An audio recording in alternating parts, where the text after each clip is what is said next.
오늘도 말씀과 찬양의 자리를 사모하며 나오신 모든 참된교회 성도님 여러분을 주님의 이름으로 환영하고 축복합니다. 우리 곁에 계신 분들 돌아보시면서 함께 인사 나누시겠습니다.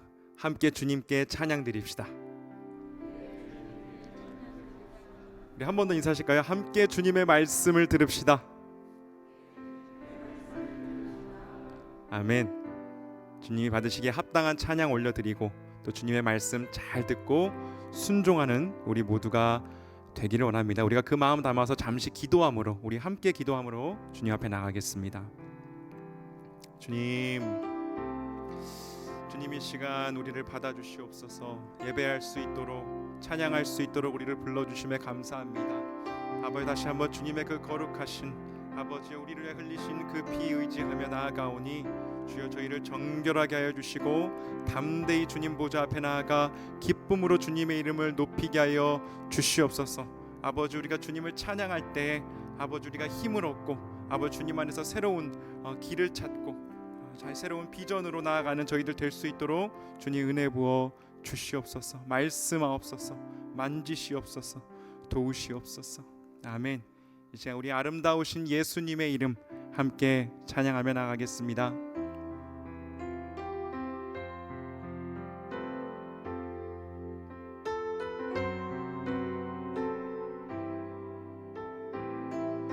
샤론의 꽃 예수 나의 마음에, 샤론의 꽃 예수 나의 마음에, 거룩하고 아름답게 피소서. 내 생명이 참 사랑의 향기로 간 데마다 풍겨나게 하소. 샤론의 꽃 예수, 샤론의 꽃 예수, 이 세상에서 어느 꽃과 비교할 수 있으랴. 나의 삶의 한결같은 은혜와 사랑으로 가득하게 하소서. 예수, 예수, 샤론의 꽃 나의 맘의 사랑으로 비소서. 샤론의 꽃 예수, 샤론의 꽃 예수, 모든 질병을 한이 없는 능력으로 고치사, 고통하며 근심하는 자에게 크신 힘과 소망 내려주소. 샤론의 꽃 예수, 샤론의 꽃 예수, 길이 비소서. 주의 영광이 땅 위에 가득해. 천하 만민 주님 앞에 엎드려 경배하며 영광 돌릴 때까지.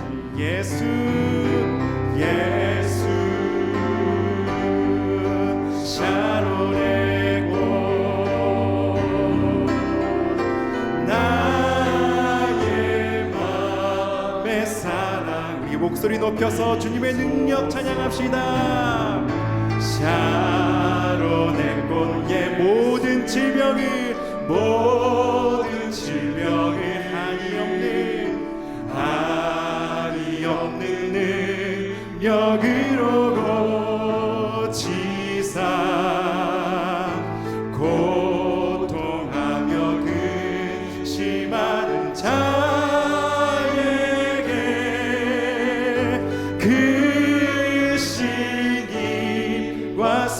영광 내려주 샤론의 꽃 예수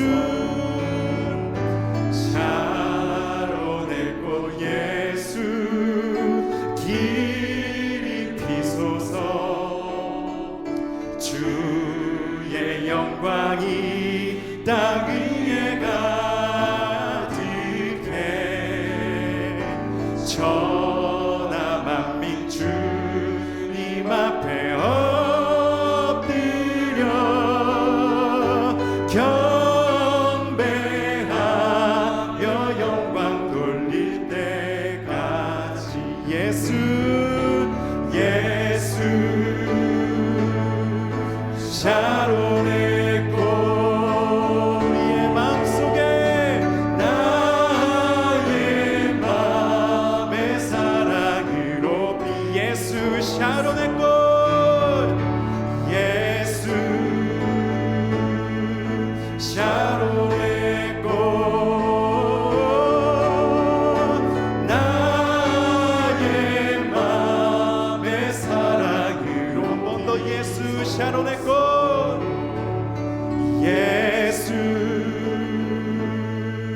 샤론의 꽃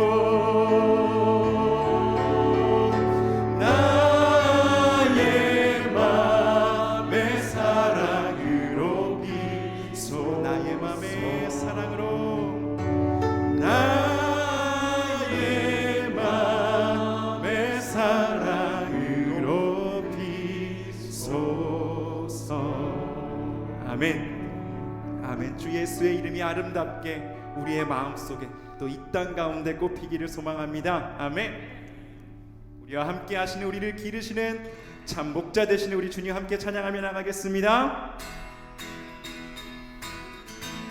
우리 함께 박수 치면서 찬양하실까요? 주는 나의 좋은 목자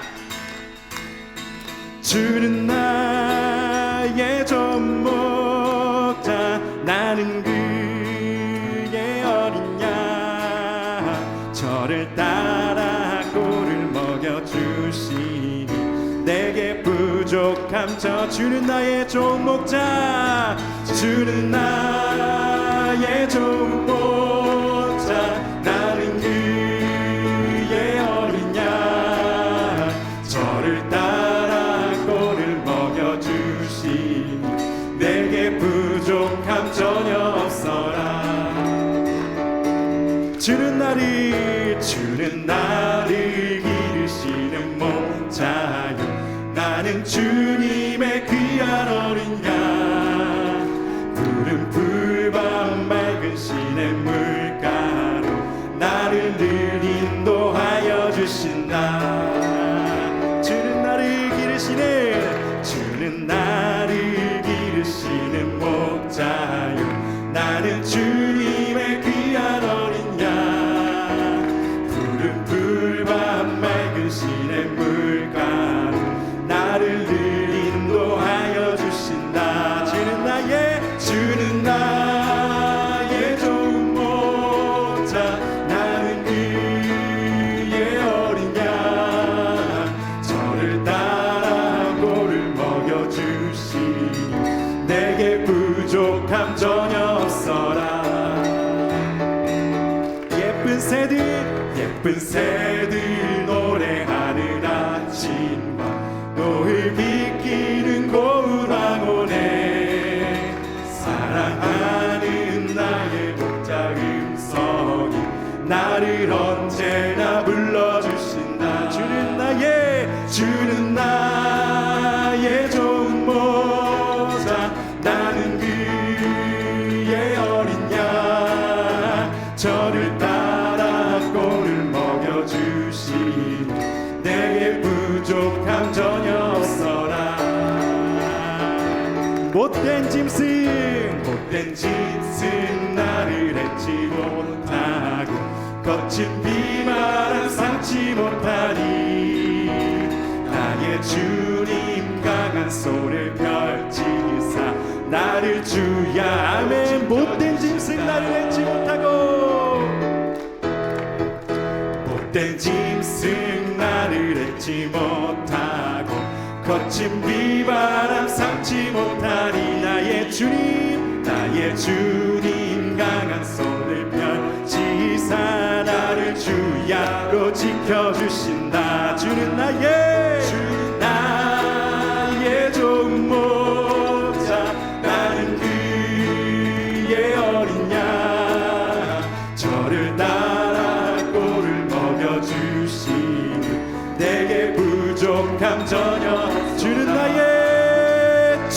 나의 좋은 목자, 나는 그의 어린 양. 저를 따라 꼴을 먹여주시니 내게 부족. 우리 한번 더 고백합시다. 주는 나의 좋은 목자, 주는 나의 좋은 목자, 나는 그의 어린 양. 저를 따라 꼴을 먹여주시니 내게 부족함 전혀 없어라. 내게 부족함 전혀 없어. 내게 부족함 전혀 없어라. 아멘. 우리의 선한 목자 되시는 참 좋으신 우리 예수님을 함께 높입시다.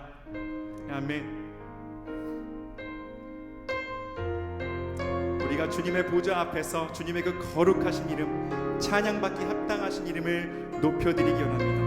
우리의 예배가 온 열방에게 이르기까지 함께 예배하며 나가는 우리가 되기를 원합니다.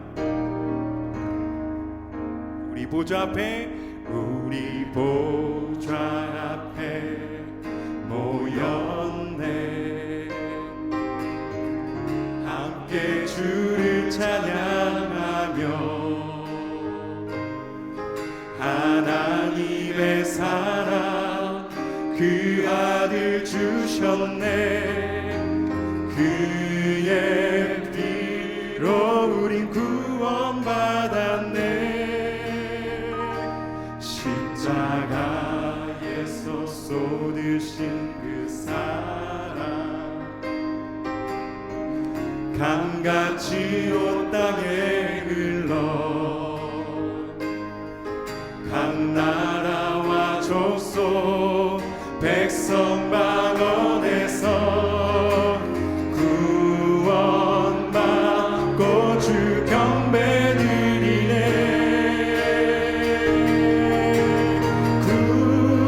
구원하시니 보좌에 앉으신 우리 하나님과 어린 양께 있도다. 구원하시니 보좌에 앉으신 우리 하나님과 어린 양께 있도다. 아멘. 우리 보좌 앞에 모였네. 우리 보좌 앞에 모였네. 함께 주를 찬양하며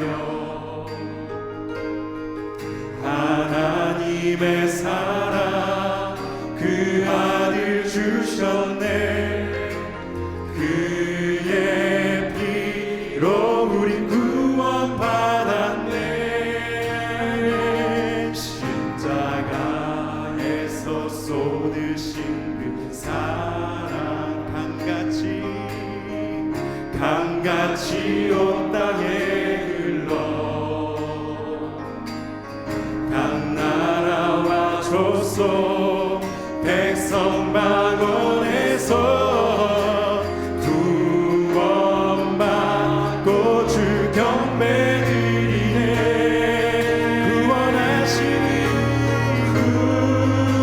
구원하시니 보좌에 앉으신 우리 하나님과 어린 양께 있도다. 구원하시니 보좌에 앉으신 우리 하나님과 어린 양께 있도. 구원하시니 보좌에 앉으신 구원하시니 보좌에 앉으신 우리 하나님과 어린 양께 있도다.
앉으신 우리 하나님과 어린 양께 있도다.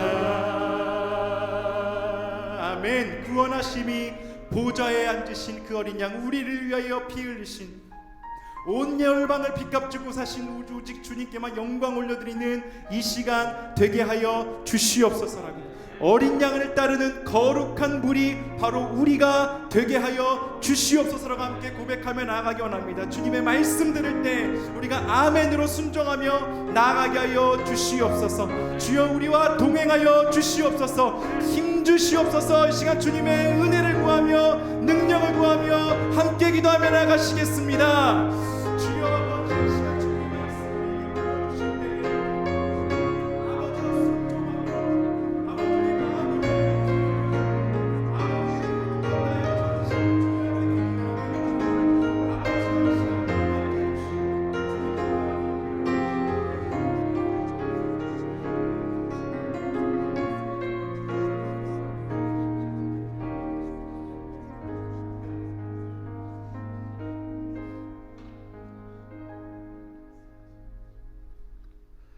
하나님 아버지, 우리를 이곳에 불러 모아 주시고 주님을 예배하며 찬양할 수 있도록 인도하시니 감사를 드립니다. 하나님, 우리의 영적인 눈이 열려져서 구원하시는 그 하나님, 그리고 어린 양 예수 그리스도를 바라볼 수 있는 그 영안을 우리에게 허락하여 주시옵소서. 주의 말씀을 들을 때에 하나도 놓치지 않고 주의 말씀이 우리 마음판에 잘 새겨지게 하여 주시고, 또 그 말씀 그대로 준행하며 나아가는 능력 있는 주님의 제자들 다 되게 하여 주시옵소서. 예수님의 이름으로 간절히 기도드리옵나이다. 아멘. 자, 오늘 말씀은 마가복음 1장 두 번째 시간인데요, 마가복음 1장 14절부터 20절까지의 말씀입니다. 마가복음 1장 14절부터 20절까지의 말씀, 드라마 바이블로 봉독하겠습니다. 요한이 잡힌 후 예수께서 갈릴리에 오셔서 하나님의 복음을 전파하여, 때가 찼고 하나님의 나라가 가까이 왔으니 회개하고 복음을 믿으라.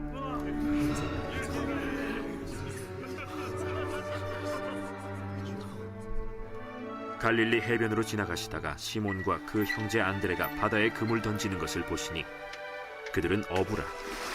나를 따라오라. 내가 너희로 사람을 낚는 어부가 되게 하리라 하시니 곧 그물을 버려두고 따르니라. 조금 더 가시다가 세베대의 아들 야고보와 그 형제 요한을 보시니 그들도 배에 있어 그물을 깁는데 곧 부르시니 그 아버지 세베대를 품꾼들과 함께 배에 버려두고 예수를 따라가니라. 아멘. 자, 오늘 마가복음 강해 설교 두 번째 시간입니다. 자, 마가복음은 누가 기록했다고 했습니까? 마가 요한이 기록했다고 하였죠. 예루살렘에 큰 다락방을 가진 부잣집 아들, 그리고 선교 도중에 힘들다고 포기했던 그런 부끄러움이 있었던 청년이었지만, 그러나 그에게 역전의 은혜가 부어져서 나중에 사도 베드로를 옆에서 보필하는 역할을 하게 되고, 또 사도 바울의 동력자가 되기도 합니다. 그리고 나중에는 로마에 가서 목회를 하게 되는데요, 그 로마에서 네로 황제 밑에서 박해받는 그리스도인들에게 쓴 최초의 복음서가 바로 마가복음이라고 했습니다. 반면 마태복음과 요한복음은 예수님의 12제자 멤버였던 마태와 사도 요한이 기록을 하였고, 누가복음은 선교하던 의사 누가에 의해서 기록이 되었습니다. 근데 우리는 이 사복음서에 대해서 이런 질문이 생길 수가 있습니다.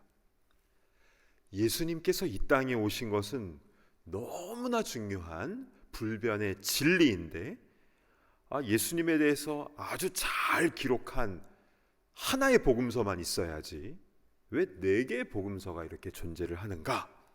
이런 질문 혹시 해보신 적 없으십니까? 왜 복음서가 한 가지만 있는 게 아니라 왜 4개의 복음서가 신약 성경에 다 나오는가? 왜인 것 같습니까? 4개의 복음서가 다 필요하기 때문에 그렇습니다. 자, 우리 눈에는 얼굴에는 2개의 눈이 있죠. 그래서 우리가 어떤 물체를 딱 놓고 볼 때 이 오른쪽 눈으로 보는 이 물체의 상과 왼쪽 눈으로 보는 물체의 상이 다릅니다. 그런데 이 다른 이 상을 우리의 두뇌에서는 조합을 해서 입체적으로 이 물체를 인식을 하는 것이죠. 좋은 셀폰일수록 뒷면에 카메라 렌즈가 많은 것도 같은 이유입니다. 사물을 입체적으로 인식하고 더 정교하게 촬영하기 위함인 것이죠. 마찬가지로 예수님은 어떤 분이신가에 대해서 4개의 시각으로 바라볼 때에 더욱더 입체적으로 우리가 이해할 수 있기 때문에 성경에 4개의 복음서를 기록하게 하신 것인데요. 그러면 먼저 마태복음은 예수님에 대해서 어떠한 관점에서 바라봤냐면요, 구약의 예언의 말씀을 이루시는 왕으로 보았습니다. 왜인 줄 아십니까? 마태복음은요, 많은 사람들 중에서 특히 유대인들에게 복음을 전하기 위해서 기록된 것이거든요. 그래서 마태복음은 구약에 예언된 말씀이 이렇게 예수님에 의해서 성취가 되었다는 것에 완전 집중을 하고 있습니다. 그래서 유대인들이 마태복음을 읽을 때 정말 구약에 예언된 그 아브라함과 다윗의 후손으로 오신 그분이 바로 이 예수님이 바로 우리가 그토록 기다리던 왕, 그 메시아가 맞구나, 이렇게 깨닫게 된 것입니다. 그런데 마가복음은 로마에 있는 그리스도인들에게 쓰여졌다고 하지 않았습니까? 이 마가복음의 핵심은 구약에 예언된 왕으로 오신 메시아, 여기에 초점을 맞춘 것이 아니라 섬김의 종으로 오신 메시아에 초점이 맞춰져 있습니다. 당시 로마인들은요, 구약의 율법에 대해서 잘 몰랐어요. 잘 몰랐고, 로마인들은 황제의 폭정으로 인해서 왕을 좋아하지 않았거든요. 오히려 하늘에서 가장 높으신 분께서 우리를 위하여 종으로 섬기러 오셨다? 그런 메시아라는 사실이 이들 마음에 터칭이 되었던 것이죠. 그래서 마태복음과 마가복음의 관점이 다릅니다. 그러면 누가복음은 어떤 관점에서 쓰여졌을까요? 원래 누가는 직업이 의사라고 하지 않았습니까? 그래서 누가복음에는 예수님께서 인간의 모습으로 오신 것에 굉장히 많은 초점을 맞추고 있습니다. 그래서 피곤도 하시고 배도 고프시고, 반면 요한복음은 전 세계 사람들에게 예수님의 하나님 되심을 전하는 것에 초점이 맞춰져 있습니다. 그래서 정리를 해보면 마태복음은 왕으로 오신 예수님, 구약의 율법을 이루신 왕으로 오신 예수님, 마가복음은 종으로 섬기러 오신 예수님, 누가복음은 사람의 모습으로 이 땅에 오신 예수님, 그리고 요한복음은 하나님이신 예수님. 이렇게 사복음서가 강조하는 예수님의 모습이 다 다른데요, 놀라운 것은 이 4가지 메시아에 대한 관점을 다 갖고 있어야 예수님이 정말 누구신가에 대해서 분명하게 깨달을 수 있다는 것입니다.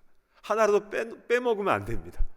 이 4가지를 모두 다 알아야 예수님에 대해서 입체적으로 예수님께서 이렇게 오신 것이구나 라고 깨달을 수가 있는 것이고, 그래서 사복음서가 다 필요한 것입니다. 이해가 되시죠? 예수님은 너무 크신 분이시기 때문에 우리는 사복음서를 통해서 예수님을 입체적으로 이해할 수가 있게 되는 것입니다. 그래서 우리는 지금 마가복음 강해 설교가 나가고 있지만, 그러나 다른 복음서와 비교하면서 같이 나갈 겁니다. 왜냐하면 우리는 마가복음을 연구하는 데 목적이 있는 게 아니라 궁극적으로 우리는 예수님을 더 깊게 알길 원하는 것이기 때문에 다른 복음서와 비교하면서 말씀을 깊이 있게 들여다보도록 하겠습니다. 자, 지난 시간에는 예수님께서 오시기 전에 등장하시기 전에 먼저 세례 요한이 등장을 했죠. 세례 요한은 메시아가 아니었습니다. 마치 신랑이 등장하기 전에 들러리가 먼저 딱 입장하는 것과 같이 세례 요한은 주의 길을 준비하고 그 길을 곧게 하는 역할을 했다라고 했습니다. 그래서 구체적으로는 회개하는 자에게 세례를 베풀었습니다. 요단강에서요. 그러면 자기의 죄를 회개하고 요한에게 세례 받으면 구원 얻는 겁니까? 아니었죠. 이렇게 회개하고 자신의 내면을 정결하게 하는 것은 예수님을 영접하기 위한 준비 작업입니다. 거기까지가 세례 요한의 임무였습니다. 자, 그런데 예수님께서 딱 나타나시더니 세례 요한에게 세례를 베풀어 달라라고 하셨는데 이것은 어떤 의미가 있었습니까? 예수님이 죄 있으시기 때문에 세례 받으신 게 아니었죠. 죄 없으신 예수님께서 온 인류의 죄를 대신 지시기 위하여 인간과 동일시 되심을 의미한다라고 하였습니다. 그러니까 온 인류에게 구원을 주시기 위한 그 하나님의 의를 righteousness를 이루시기 위하여 십자가의 그 길을 걷는 첫 걸음이 바로 세례를 받는 것부터 행하신 것입니다.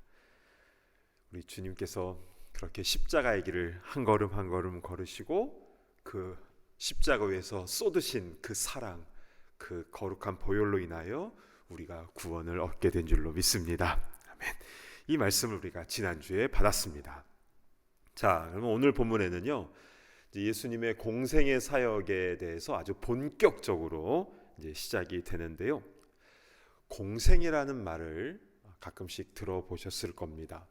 공생애, 이것은 영어로 하면 public life입니다. 그러니까 private life가 아니라 예수님의 public life. 즉 예수님께서 세례를 받으신 이후부터 나중에 십자가에 달려서 죽으시고 3일 만에 부활하시고 그리고 하늘로 승천하시기까지 그 예수님의 3년간의 그 사역 기간을 바로 public life, 공생애라고 말합니다. 자, 예수님의 공생애의 사역은 구체적으로 어떠했는가? 우리 마가복음 1장 14절을 보시겠습니다. 요한이 잡힌 후 예수께서 갈릴리에 오셔서 하나님의 복음을 전파하여. 자, 요한이 잡힌 후, 그러니까 세례 요한은요, 당시에 그 불륜을 저질렀던 헤롯 안티파스, 헤롯 안디바라고도 하는데요, 그를 향해서 잘못됐다라고, 당신 잘못했다라고 쓴소리를 했었습니다. 왜냐하면 그의 이복 형제의 부인인 헤로디아를 뺏었거든요. 불륜을 저지른 거잖아요. 그래서 세례 요한은 바른 말을 한 그 죄로 감옥에 가게 되었습니다. 그리고 예수님은 그 후에 갈릴리 지역으로 가셔서 본격적으로 하나님의 복음을 전파하셨다. 그 내용입니다. 자, 그러면 이 갈릴리 지역은 어디인지 지도를 보겠습니다. 자, 가운데 갈릴리 호수가 보이시죠?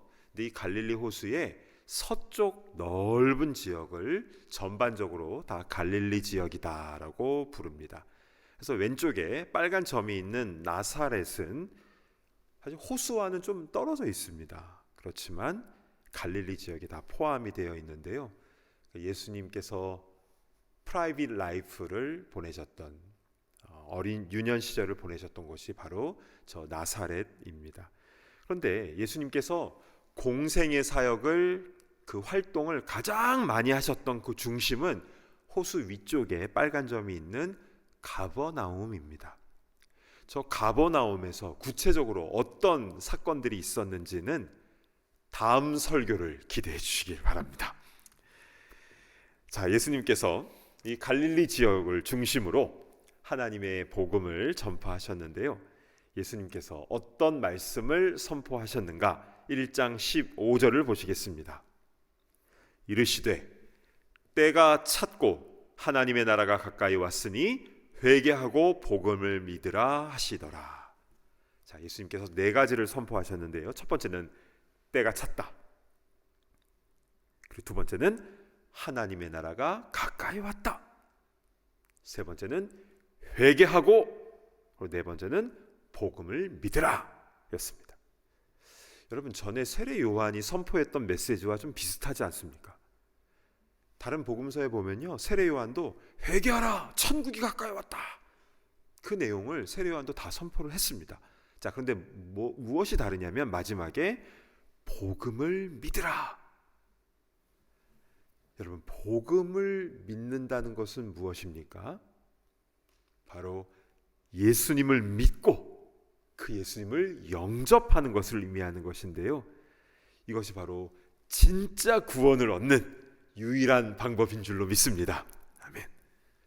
아무리 내 자신의 죄를 회개한다 하여도 내 삶의 주인이 바뀌지 않으면요, 마치 돼지가 토한 것을 다시 먹는 것처럼 다시 죄 가운데 들어가게 되는 것입니다. 그러나 예수님께서 내 마음에 온전한 주인이 되어 주실 때 이 땅에서도 하나님 나라의 능력을 누릴 수 있는 것이고, 또한 이 땅에서의 호흡이 끝나도 하나님의 영원한 나라에 들어가게 되는 것입니다. 그런데요, 예수님께서 이 천국 복음을 이제 딱 전하시는데, 그러니까 공생의 사역을 이제 하시는데 혼자 하시는 것이 아니라 제자들을 부르시고, 그래서 같이 그들을 훈련시키시면서 그 사역을 하십니다. 자, 1장 16절을 보실까요? 갈릴리 해변으로 지나가시다가 시몬과 그 형제 안드레가 바다에 금을 던지는 것을 보시니 그들은 어부라. 자, 시몬은 베드로의 본명입니다. 원래 이름이 시몬이에요. 근데 베드로는 이제 게바라고도 하는데요, 나중에 예수님께서 반석, 너는 이제 반석이다라고 해서 붙여주신 애칭입니다. 이제 베드로가 근데 더 유명한 이름이 되어버렸죠. 자, 이 시몬 베드로 그리고 동생 안드레는 어부였는데 예수님께서 그들을 부르십니다. 그래서 이어서 17, 18절을 보실까요? 예수께서 이르시되 나를 따라오라, 내가 너희로 사람을 낚는 어부가 되게 하리라 하시니 곧 그물을 버려두고 따르니라. 나를 따라오라, 내가 너희로 사람 낚는 어부가 되게 하리라 말씀하신 후에 이들은 곧 그물을 버려두고 예수님을 따랐습니다. 와, 대단한 결단 아닙니까? 그뿐 아니라 이들의 동업자인 야고보와 요한 형제도 나오는데요, 19, 20절 보실까요? 조금 더 가시다가 세베대의 아들 야고보와 그 형제 요한을 보시니 그들도 배에 있어 그물을 깁는데 곧 부르시니 그 아버지 세베대를 품꾼들과 함께 배에 버려두고 예수를 따라가니라. 야고보와 요한 형제도 그물을 깁고 있는데 부르시니까 아버지와 품꾼을 다 버려두고 예수님을 따라갔다라고 나와 있습니다. 여러분, 베드로와 안드레 그리고 야고보와 요한, 이들은 얼마나 믿음이 좋길래 예수님께서 Follow me 라고 말씀하시면 다 버려두고 예수님을 따라간 것일까요? 와, 정말 대단하다 이런 생각도 들면서, 그런데 어떻게 예수님을 아직 잘 몰랐을 텐데 어떻게 그 말씀 한마디에 생업과 가족들 다 놓고 어떻게 예수님을 따라갈 수 있었을까? 이런 생각도 들지 않습니까? 자, 그런데요, 이 말씀의 행간에 숨겨진 의미를 잘 찾아내야 이 말씀의 깊은 의미를 우리가 온전히 깨달을 수가 있습니다. 먼저 우리는 이렇게 상상이 됩니다.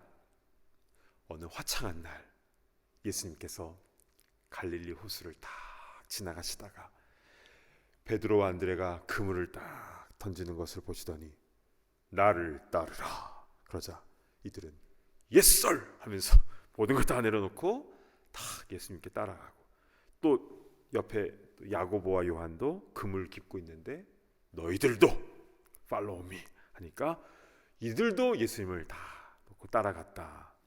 이런 장면이 상상이 되시지 않습니까? 자, 그런데 여기서 우리가 반드시 알아야 될 게 있습니다. 그것은 갈릴리 호수에서는 그물이 원통형 그물입니다. 둥그런 원통형 그물을 썼고 1세기 유대 역사가 요세푸스에 의하면 갈릴리 호수에는 당시 한 330척 정도의 배가 있었다라고 그런 기록이 나옵니다.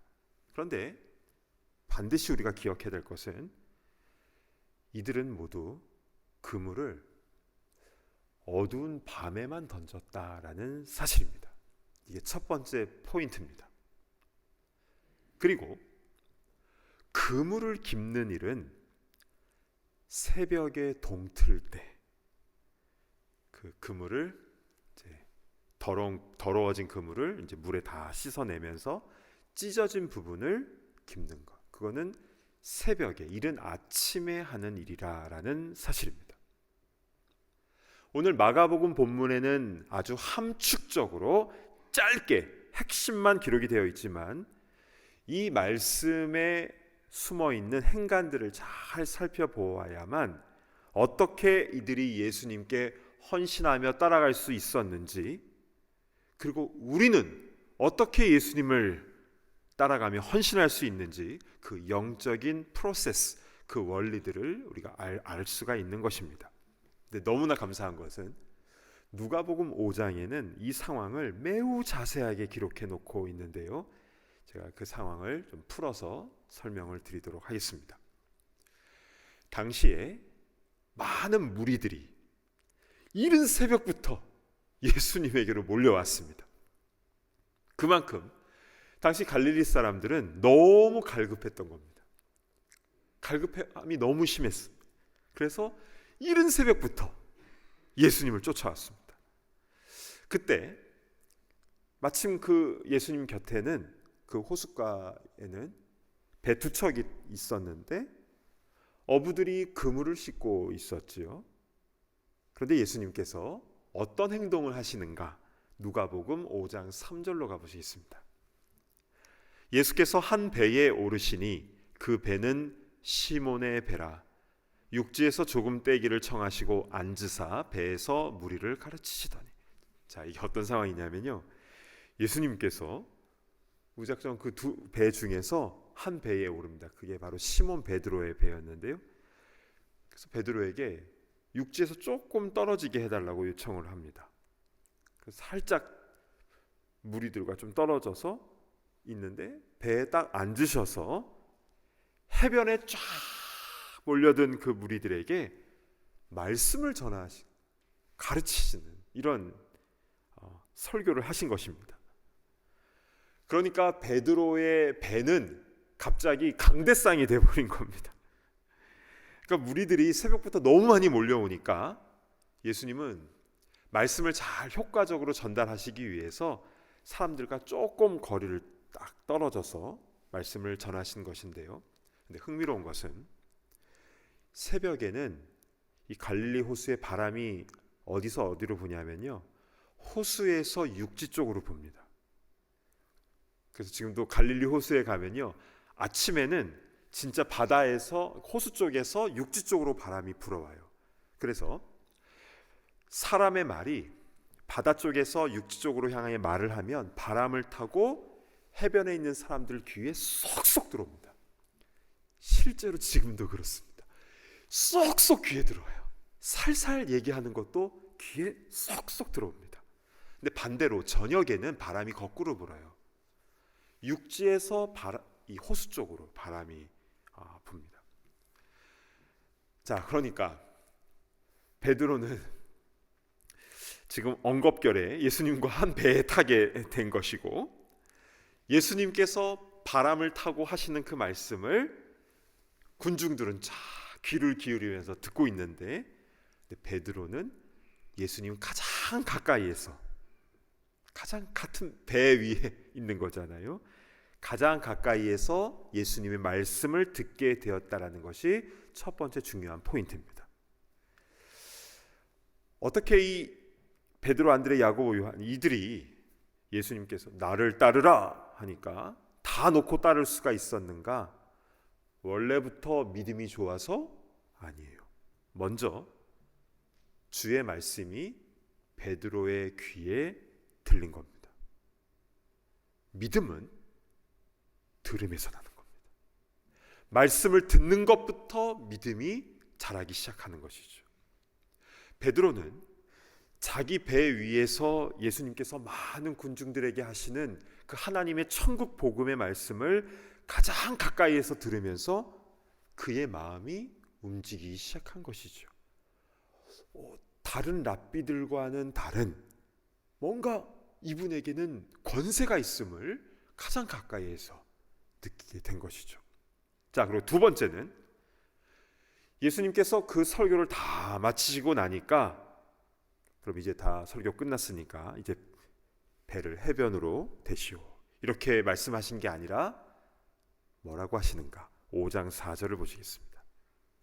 말씀을 마치시고 시몬에게 이르시되 깊은 데로 가서 그물을 내려 고기를 잡으라. 설교를 마치시고 나자 저 깊은 데로 가서 그물을 내려 고기를 잡으라 말씀하신 겁니다. 예상치 못한 예수님의 행동에 베드로는 놀랐겠지요. 근데 그가 그때 어떤 반응을 하는지 5절을 보겠습니다. 시몬이 대답하여 이르되 선생님, 우리들이 밤이 새도록 수고하였으되 잡은 것이 없지만은 말씀에 의지하여 내가 그물을 내리리이다 하고. 베드로는 갈릴리의 어업 전문가입니다.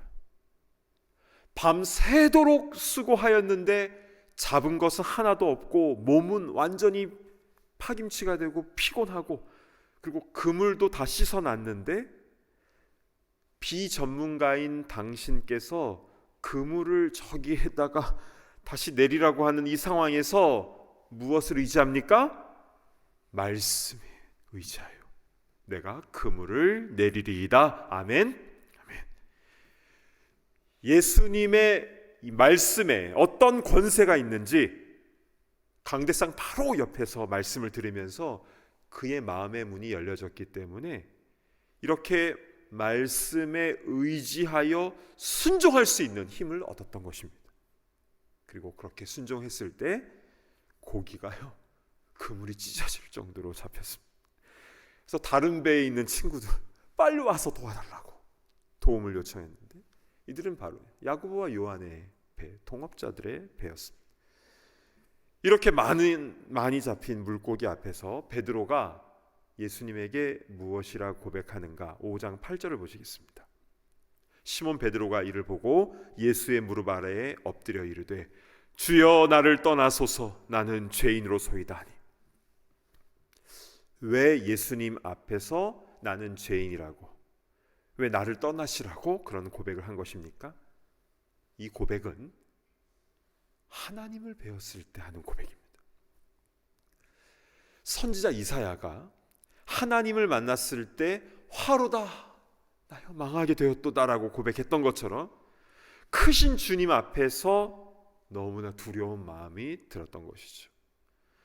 근데 예수님은 그런 베드로에게 두려워하지 말고 내가 이제는 사람을 취하는 어부가 될 것이다 라고 말씀하셨고, 그렇게 베드로와 그 동생 안드레, 그리고 잠시 후에 동업자인 야고보와 요한까지 모두 예수님의 제자들이 된 것입니다. 그리고 참고로 나중에 베드로가 3년 후에 예수님이 십자가에 죽으시고 부활하신 후에 물고기나 잡으러 가자 하고 다시 갈릴리에 가서 그물을 던졌는데 하나도 밤새도록 그물을 던졌지만 한 마리도 못 잡았지 않습니까? 그런데 그때 새벽에 한 음성이 들리죠. 저기다가 그물을 던지라고 했을 때 그렇게 그물을 던졌더니 153마리가 잡히지 않습니까? 그때 베드로는 무엇을 생각했겠습니까? 이거 어디서 봤던 건데? 바로 처음 예수님께서 자신을 부르셨을 때의 그 상황이 너무나 똑같은 상황이 재현되는 모습 속에서 아, 예수님이시구나 하고 예수님인 것을 알아차리고 달려갔고, 그때 예수님은 숯불에 생선과 떡을 구워 놓으시고 아침 조반을 차려주시고 그에게 다시 사명을 주신 것입니다. 이게 전체적인 성경의 말씀을 전체적으로 볼 때에 이래서 이렇게 된 것이구나 라는 것을 전반적으로 알기 위해서는 사복음서의 말씀을 우리가 입체적으로 바라보아야 되는 것입니다. 그리고 이런 마가복음 오늘 본문에는 이 엄청난 스토리가 이 짧은 문장 안에 이렇게 농축되어 담겨져 있는 것인데요. 자, 여러분, 어떻게 베드로가 예수님의 제자가 될 수 있었습니까? 곰곰이 생각해 보면요, 그날 밤에 물고기를 한 마리도 못 잡아서입니다. 실패한 날이기 때문에 그런 것이죠. 그랬기 때문에 그는 가난한 마음으로 예수님께서 하시는 그 말씀들에 더욱 귀를 기울일 수 있었던 것이고, 또 주님의 말씀에 의지하여 그물을 내리는 순종을 할 수가 있었던 것입니다. 그냥 물고기 잘 잡히고 막 던지기만 하면 막 월척이고 돈 잘 벌리고 몸 튼튼하고 속 썩이는 사람 없으면 나는 구원자 필요 없어요. 나는 주님 없어도 나는 잘 살 수 있습니다. 그런 사람에게는 복음이, 말씀이 잘 들어가지가 않습니다.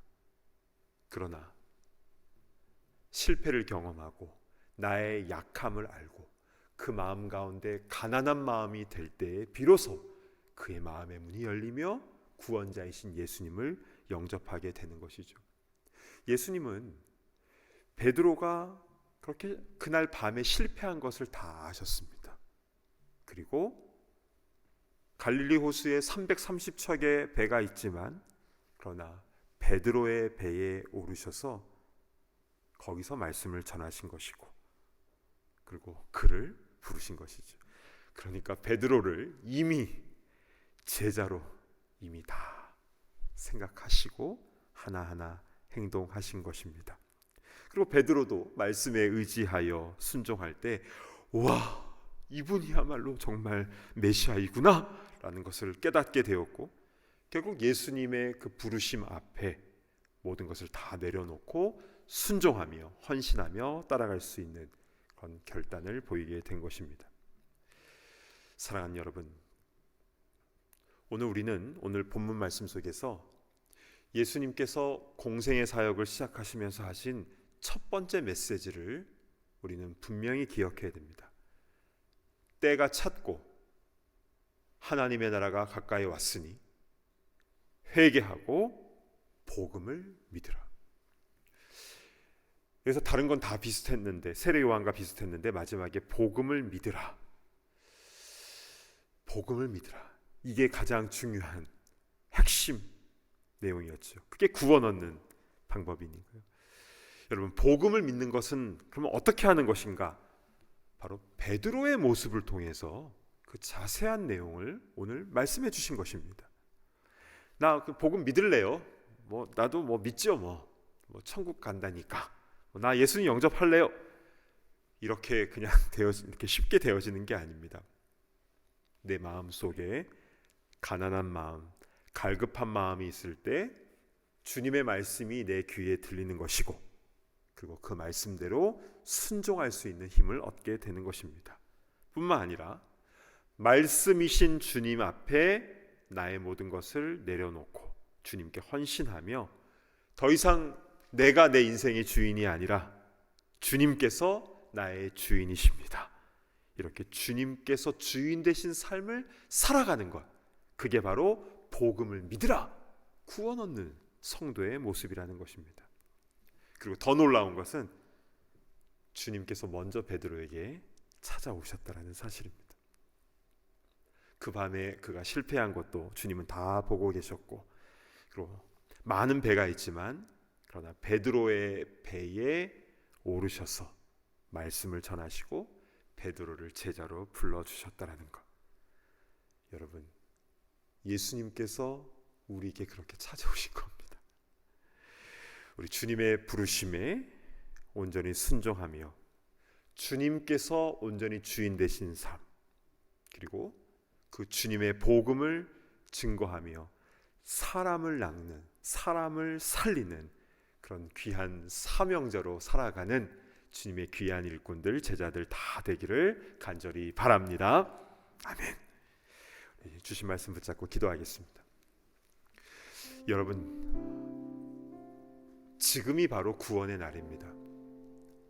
때가 찼고 하나님의 나라가 가까이 왔으니 회개하고 복음을 믿으라. 여러분, 미루지 마시기 바랍니다. 주님은 먼저 우리를 사랑하시고 먼저 우리를 눈여겨보셨고 또 말씀 가운데 우리에게 찾아오셨습니다. 그리고 주님께서는 우리에게 나를 따르라, 내가 너로 사람을 낚는 어부가 되게 하겠다 라고 부르시고 계시는데, 우리는 이에 대해서 어떻게 대답을 하겠습니까? 오 주님, 나의 주인은 내가 아니라 오직 주님이 나의 주인이십니다. 부족하지만 연약하지만 나의 온전한 주인이 되어주셔서 나를 사용하여 주옵소서. 그래서 사람을 살리고 생명을 살리는 주님의 귀한 일꾼으로, 주님의 제자로 나를 사용하여 주시옵소서. 이렇게 고백하고 결단하는 우리가 되었으면 좋겠습니다. 오늘 주신 말씀 우리 붙잡고 기도할 때에 우리 주여 한번 외치며 기도하며 나아갑니다. 주여, 자비로우신 주 하나님, 참으로 감사를 드립니다. 오늘 마가복음 말씀을 통해서 주님께서 베드로와 안드레와 야고보, 요한을 어떻게 부르셨는가, 그 하나하나의 그 모습을 살펴보면서 주님께서 우리를 어떻게 부르시고 계시는가, 또 우리는 어떻게 결단하며 나아가는가에 대해서 우리도 깨달음을 주시니 참으로 감사를 드립니다. 오 주 하나님, 주님께서 우리를 부르실 때에 우리 순종하며 나아가는 우리가 되기를 원합니다. 그냥 그들은 원래 믿음이 좋아서 그렇게 예수님을 따라간 것이 아니라 그의 마음 가운데 실패와 좌절 가운데에 가난한 마음이 있을 때에 그 주님의 말씀을 들을 수 있는 그런 겸손한 마음이 있었던 것이고, 주님의 말씀이 있을 때에 믿음이 생겼던 것이고, 그리고 말씀에 의지하여 순종할 수 있는 결단을 한 것이고, 결국 그 예수님의 부르심 앞에 순종하며 모든 것을 다 내려놓으며 나 자신을 주님 앞에 헌신하며 결단하며 나아간 건 아니겠습니까? 오 주 하나님, 오늘 이 밤에 주님께서 우리를 부르실 때에 주님 아직은 아닙니다 라고 말하는 것이 아니라 때가 찼고 하나님의 나라가 가까이 왔으니 회개하고 복음을 믿는 역사가 우리 가운데 일어나게 하여 주시옵소서. 정말 이 마지막 때에 주님께서 부르시는 그 때에 우리 결단하며 나아갈 수 있도록 우리의 마음을 가난하게 하시고 주의 말씀대로 순종하며 나아갈 수 있도록 인도하시며 말씀의 능력을 우리 삶 가운데 온전히 경험하며 나아가는 거룩한 주의 일꾼도 다 될 수 있도록 인도하여 주시옵소서. 그 은혜를 우리 가운데 부어 주시옵소서. 감사를 드립니다.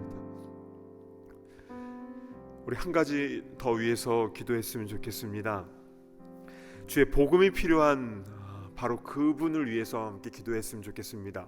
지금 떠오르게 해주시는 그분, 그 사람을 위해서 우리가 기도할 때에 주님, 그 마음에 돌과 같은 딱딱한 마음이 눈 녹듯 녹아질 수 있도록 인도하시고, 믿음은 들음에서 난다고 하였는데 하나님의 말씀이 그의 귀에 또 그의 마음 가운데에 잘 들리게 하여 주시고, 그래서 믿음이 조금씩 싹트며 움틀 수 있도록 인도하시고, 그리고 그 말씀대로 하나씩 순종하며 결단하며 나아가는 그 놀라운 역사가 그에게 일어날 수 있도록 인도하여 주시옵소서.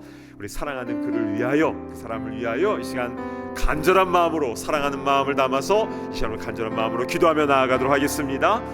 하나님 아버지, 참으로 감사를 드립니다. 아버지 하나님, 복음이 필요한 우리 사랑하는 가족들 가운데, 우리 사랑하는 친구들 가운데, 우리 한국에 있는 친척들, 또한 타주에 있는 이들 가운데도 주님을 아직 인격적으로 깊이 체험하지 못한 이들이 너무나 많이 있습니다. 아직도 주님을 부정하고 부인하고 있는 사람들도 있습니다. 오 주님, 불쌍히 여겨 주시옵소서. 은혜를 베풀어 주시옵소서. 그의 마음 가운데 말씀으로 다가오신 주님을 온전히 경험하는 역사가 일어날 수 있도록 인도하여 주시옵소서. 먼저 그 마음을 가난하게 하여 주시옵소서. 아버지 하나님, 그의 환경과 그의 모든 상황을 주장하여 주셔서 가난한 마음, 겸손한 마음을 허락하여 주시고 그 마음 가운데 주의 말씀이 하나씩 들려나갈 수 있도록 인도하여 주옵소서. 믿음은 들음에서 시작한다고 하였는데 주의 말씀이 하나씩 그 귀에 잘 들리게 하여 주시고 그 마음 가운데 굳건한 믿음이 잘 세워질 수 있도록 인도하여 주옵소서. 그래서 예수님을 인격적으로 영접하는 귀한 역사들이 일어날 수 있도록 인도하여 주옵소서. 하나님 아버지, 오늘 마가복음 1장 강해 설교 두 번째 시간을 통해서 예수님께서 선포하신 그 공생의 사역의 첫 메시지는 무엇인가, 그리고 그 제자들을 어떻게 부르셨는가를 살펴봄을 통해서 복음을 믿는다라는 것은 어떻게 진행되는 것인가, 그 자세한 내용을 오늘 우리에게 들려주시니 참으로 감사를 드립니다. 먼저 우리를 사랑하여 주시고 우리에게 다가오신 주님, 우리 삶의 여러 가지 어려움과 실패를 통하여 또 아픔과 연약함을 통하여 우리의 마음을 가난하게 하시고, 그래서 말씀이 하나씩 우리의 귀에 들려오게 하시고, 그래서 그 말씀에 의지하여 작은 순종을 하게 하시고, 그리고 결국 주님의 부르심 앞에 순종하며 결단하며 주님의 제자가 되기로 서원하는 우리 한 명 한 명의 주님의 일꾼들을 주님 기억하여 주시고, 우리의 믿음을 더욱더 굳건하게 하여 주사 이 마지막 때에 더 아름답고 더 귀하고 더 온전하게 쓰임받는 주님의 귀한 제자들이 다 되게 하여 주시옵소서.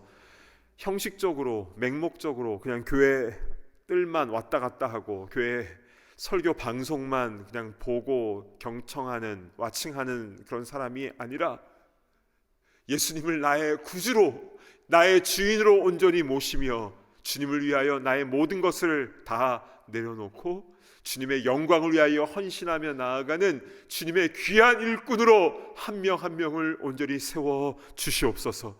처음부터 우리가 믿음이 있는 것도 아니고 우리 연약한 것, 부족한 것, 투성이이지만 그러나 주님의 말씀으로 우리의 믿음이 더욱더 굳건하게 세워지게 하여 주시고, 그리고 우리도 결단하며 헌신하며 나아가며, 그래서 사람을 낚는, 사람을 세우며 치유하는 하나님의 귀한 일꾼으로 온전히 쓰임받게 하여 주시옵소서. 주님, 우리 주위에는 아직도 딱딱한 마음, 돌과 같은 마음으로 주님을 영접하지 못한 참 불쌍한 영혼들이 많이 있습니다. 교회는 다니고 있는데 아직 주님을 인격적으로 만나지 못한 이들도 있고, 또 겉으로도 주님을 부정하고 등지고 살아가는 그런 사람들도 있습니다. 오 주님, 불쌍히 여겨주시고 그들의 마음 가운데에 가난한 마음을 먼저 허락하여 주시고, 또 그 마음 속에 주의 말씀이 하나씩 들어갈 수 있도록 인도하여 주시고, 듣기도 하며 생각하니 참 이치시로다, 참 진리시로다, 그 말씀의 의미가 무엇인지를 깨닫게 하여 주시고, 결국 그 말씀이 그 마음 가운데 충만하게 일어나게 하시고, 그 말씀대로 순종하며 결단하고 헌신하며 나아가는 주님의 귀한 제자가 되는 그 역사를 그들에게도 허락하여 주시옵소서. 오 주님, 부족한 우리를 먼저 사랑하여 주시고 우리의 배에 오르신 주님, 참 얼마나 황송하고 또 감사한지 모르겠습니다. 나를 먼저 사랑하여 주시고 나를 먼저 지목하여 주시고, 너는 내 것이야,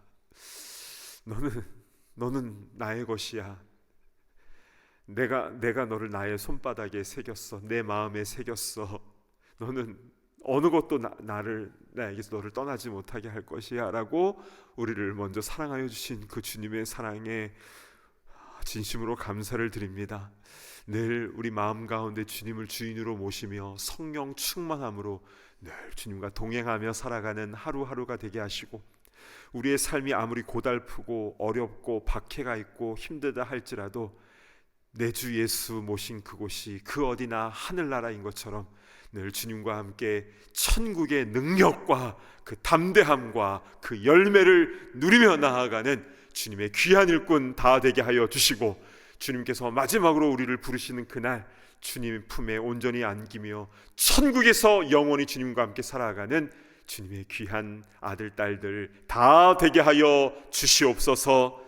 감사합니다. 존귀하신 예수 그리스도의 이름으로 간절히 기도드리옵나이다. 아멘. 이제는 우리 주 예수 그리스도의 그 크신 은혜와 아버지 하나님의 무한하신 사랑하심과 성령님의 감동, 감화, 교통하심의 역사가 우리의 연약한 인생에 찾아오셔서 우리를 회복시키시고 또 우리를 부르시고 우리를 하나님 나라의 귀한 일꾼으로 삼아주신 그 은혜에 감사 감격하며 온전히 주의 복음을 증거하는데 쓰임받기로 헌신하며 결단하는 모든 주의 권속들과 또 우리 사랑하는 이웃들, 가족들 머리머리 위에 이제로부터 영원토록 함께 있을지어다. 아멘.